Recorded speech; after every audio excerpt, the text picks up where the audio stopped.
channel sounding sounds pretty important. Can you please explain channel sounding and how NI's recently introduced millimeter wave transceiver system can be used for channel sounding? Sure, James. The channel sounder I have on stage is based on a unidirectional configuration of the MTS, the millimeter wave transceiver system, where the receiver is on this rotating gimbal here, and the transmitter is on that side of the stage on that rotor.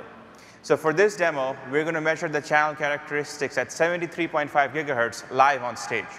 Now, in channel sounding, the transmitter sends out a probing signal, and the receiver here listens to the strength and the number of echoes, that is, the multipath reflections. Now, in this graph here, we can see the instantaneous channel impulse response, where all these impulses are the multipath reflections.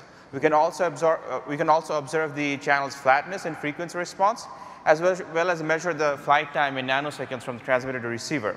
The channel sounder also lets us measure the path loss and absorption of building materials, say drywall or glass, up to 170 dB. Why is this useful? Let's say in the deployment of 5G base stations, you need to determine how far apart those stations should be to ensure strong signal strength. And this is where the path loss models come in.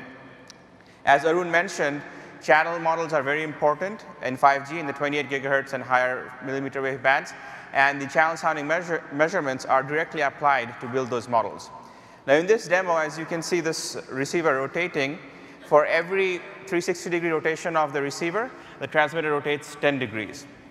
As the receiver and the transmitter rotate, the LabVIEW software here develops angle of arrival and angle of departure charts from which you can see the entire multipath environment.